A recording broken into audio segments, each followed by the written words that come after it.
Hello hi, कैसे हो भाई आप लोग। तो आज की इस क्लास में हम लोग को पढ़ने वाले हैं झारखंड पॉलिटेक्निक के कुछ मोस्ट इम्पॉर्टेंट क्वेश्चंस। ठीक है, झारखंड पॉलिटेक्निक के कुछ मोस्ट इम्पॉर्टेंट क्वेश्चन पढ़ने वाले हैं। और आप लोग का एग्ज़ाम का बहुत दिन अब बचा भी नहीं, गिन चुन के कुछ ही दिन बच रखा है, तो आप लोग को अभी से बहुत मेहनत करना है। ठीक है, और ये बहुत ही मोस्ट इम्पॉर्टेंट क्वेश्चन है, रिपीटेड क्वेश्चन है, तो अंत तक बने रहना। देखो, पहला सवाल, यदि किसी वस्तु का संवेग 50% बढ़ा दिया जाए तो गतिज ऊर्जा में कितनी प्रतिशत की वृद्धि होगी। संवेग को अगर 50% बढ़ा दिया जाए तो गतिज ऊर्जा में, काइनेटिक एनर्जी में कितनी परसेंट की वृद्धि होगी। तो इसका राइट ऑप्शन हो जाएगा सी, 125% की वृद्धि होगी। ठीक है, अगला, कि अगर कि वाहनों के अग्रदीपों में किस दर्पण का उपयोग किया जाता है, बताओ। हेडलाइट में कौन सा उपयोग किया जाता है दर्पण, उत्तल दर्पण या फिर अवतल दर्पण या फिर समतल या फिर बेलनाकार दर्पण। अब तो आप लोग का पूरा कंप्लीट हो गया होगा सिलेबस। प्रैक्टिस करो, क्वेश्चन दबा करके, एकदम बढ़िया कॉलेज मिलेगा आप लोग को। इसका राइट ऑप्शन हो जाएगा बी। ठीक है, अवतल दर्पण। हेडलाइट में कौन सा होता है, अवतल दर्पण। अगला, एक तार का प्रतिरोध आर है, यदि इसकी लंबाई को खींचकर दुगना कर दिया जाए तो नया प्रतिरोध क्या होगा। तो नया प्रतिरोध हम लोग का क्या हो जाएगा, बी, 4R हो जाएगा। ओके, अगला, कांच का अपवर्तनांक किस रंग के प्रकाश के न्यूनतम होता है, बताओ। कौन सा रंग न्यूनतम होता है।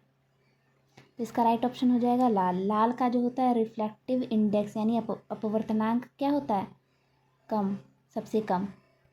अगला है हमारा, एक लेंस की क्षमता -4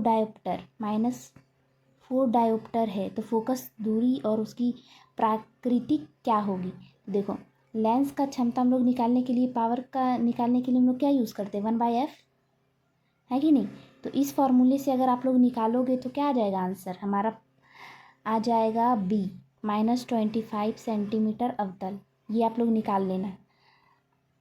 ओके, अगला, निकट दृष्टि दोष से पीड़ित आँखों के लिए दूर बिंदु कहाँ स्थित होता है, बताओ। तो क्या होगा, अनंत पर, 25 सेंटीमीटर पर, अनंत से कम दूरी पर या फिर 1 सेंटीमीटर पर। तो इसका राइट ऑप्शन हो जाएगा सी, अनंत से कम दूरी पर।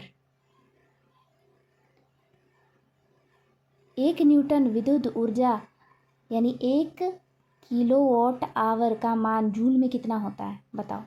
कितना बार ये क्वेश्चन बता चुके हैं। इसका राइट ऑप्शन हो जाएगा बी, 3.6 × 10⁶ जूल। बहुत इंपॉर्टेंट, याद रखना। अगला, किस चालक तार के अंदर विद्युत धारा का प्रवाह का वास्तविक कारण किसकी गति होती है। किसी चालक तार के अंदर विद्युत धारा के प्रवाह का वास्तविक कारण किसकी गति होती है, प्रोटॉन, न्यूट्रॉन, फ्री इलेक्ट्रॉन या परमाणु। तो इसका राइट ऑप्शन हो जाएगा सी, फ्री इलेक्ट्रॉन।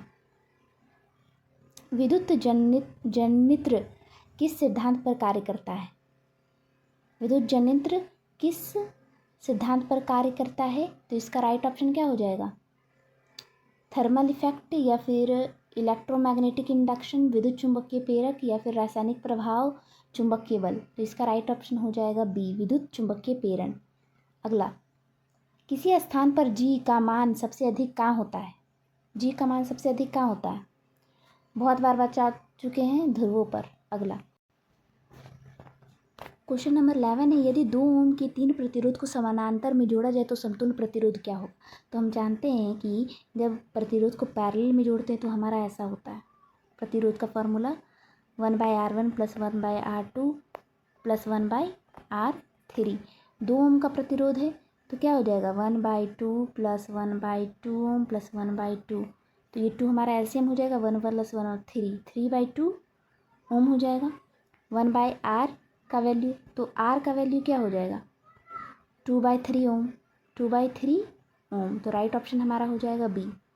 अगला, और भी बहुत इंपॉर्टेंट क्वेश्चन चाहिए तो चैनल को सब्सक्राइब कर लेना, और कम से कम आप लोग हर बच्चे 2 लोग को शेयर करना, ठीक है, ताकि हम और भी इंपॉर्टेंट क्वेश्चन लाएं।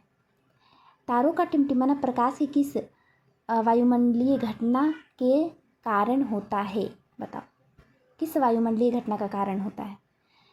प्रकाश का प्रकीर्णन, वायुमंडलीय परावर्तनांक या पूर्ण आंतरिक परावर्तन या प्रकाश का विवर्तन। तो इसका राइट ऑप्शन हो जाएगा बी। देखो यहाँ पे कम से कम टाइम में बहुत सारे सवाल हो जाते हैं, है कि नहीं। अगला, एक गतिमान पिंड के वेग दुगने करने पर उसकी गतिज ऊर्जा पर क्या प्रभाव पड़ेगा, बताओ। दुगनी हो जाएगी, आधी हो जाएगी, 4 गुनी हो जाएगी या अपवर्तित रहेगी। तो एक गतिमान पिंड का वेग को दुगने करने पर उसकी गतिज ऊर्जा क्या हो जाएगी, 4 गुनी हो जाएगी। गतिज ऊर्जा का फार्मूला आप लोग को पता होगा, 1/2mv²। इस फार्मूले से निकल जाएगा आराम से। ओके, ये फार्मूला भी बहुत इंपॉर्टेंट, याद रखना। अगला, ध्वनि की ये क्या लिख रखा है, ये सवाल छोड़ो, गलत है साहब। The pitch of the, English में देख लो, the pitch of the sound depend on which of the following. Pitch, sound का पिच किस पे डिपेंड करता है, तो इसका राइट ऑप्शन हो जाएगा फ्रीक्वेंसी पे। ठीक है, फ्रीक्वेंसी पे साउंड का पिच डिपेंड करता है। हिंदी में कुछ और दे रखा है, पता नहीं क्या दे रखा है। अगला, एक हॉर्स पावर 1 HP जो होता है वो किसके बराबर होता है, तो ये भी बहुत इंपॉर्टेंट सवाल है। वो होता है 746 वाट के बराबर। ठीक है, बहुत बार करवा चुके हैं। स्वच्छ प्रकाश का रंग नीला देने का मुख्य कारण क्या होता है, नीला प्रकाश का मुख्य कारण क्या होता है, वो क्यों हमें नीला दिखता है। तो इसका राइट ऑप्शन हो जाएगा हमारा प्रकाश का प्रकीर्णन, स्कैटरिंग ऑफ लाइट हमारा हो जाएगा इसका राइट ऑप्शन। अगला, फ्यूज तार का निर्माण किस मिश्र धातु से किया जाता है, बताओ। किस मिश्र धातु से किया जाता है, तांबा और जस्ता नहीं, सीसा और टीन हो जाएगा राइट ऑप्शन बी। नेक्स्ट, पानी के अंदर हवा का बुलबुला किस लेंस के भांति व्यवहार करता है, तो इसका राइट ऑप्शन हो जाएगा बी, अवतल लेंस के भांति व्यवहार करता है। एक बार फिर से देख लेना वीडियो को ताकि सारे क्वेश्चन याद हो जाए, क्योंकि बहुत इंपॉर्टेंट है, ये सारे रिपीटेड क्वेश्चन। अगला, परम शून्य ताप एब्सोल्यूट जीरो टेम्परेचर का मान केल्विन पैमाने पर कितना होता है, कितना होता है, तो ये होता है 0 केल्विन, सी। अगला, रॉकेट का प्रक्षेपण न्यूटन के किस गति के नियम पर आधारित है, तो प्रथम, द्वितीय, तृतीय या गुरुत्वाकर्षण का नियम किस पे डिपेंड है, तो इसका हो जाएगा तृतीय। रॉकेट का प्रक्षेपण जो होता है न्यूटन के तीसरे नियम पर आधारित है। न्यूटन का प्रथम नियम को जड़त्व का नियम भी कहते हैं, ये भी बहुत इंपॉर्टेंट है। अगला, नाभिकीय रिएक्टर में कैडमियम की छड़ों का उपयोग किस रूप में किया जाता है, तो कैडमियम छड़ों का उपयोग हम लोग नियंत्रण के रूप में करते हैं। अगला, विद्युत चुंबकीय प्रेरक की खोज करने वाले वैज्ञानिक कौन थे, विद्युत चुंबकीय प्रेरक की खोज करने वाले वैज्ञानिक कौन थे, तो इसका राइट ऑप्शन हो जाएगा हमारा माइकल फैराडे, ए। बहुत इंपॉर्टेंट, याद कर लेना। एक बार फिर से वीडियो को देख लेना ताकि बहुत अच्छे से सारे सवाल याद हो जाए। लेंस की क्षमता का ऐसा ही मात्रक क्या है, बहुत बार बता चुके हैं, बताओ भाई। मीटर, वॉट, डायोप्टर या जूल, तो इसका राइट ऑप्शन हो जाएगा सी, डायोप्टर। ठीक है, एक समतल दर्पण की फोकस दूरी कितनी होती है, तो एक समतल दर्पण की फोकस दूरी हमारा इनफाइनाइट होता है, सी। किस ताप पर फ़ारेनहाइट और सेल्सियस पैमाने का मान समान होता है, किस ताप पर, बताओ, तो ये हो जाएगा -40 डिग्री सेल्सियस, सी।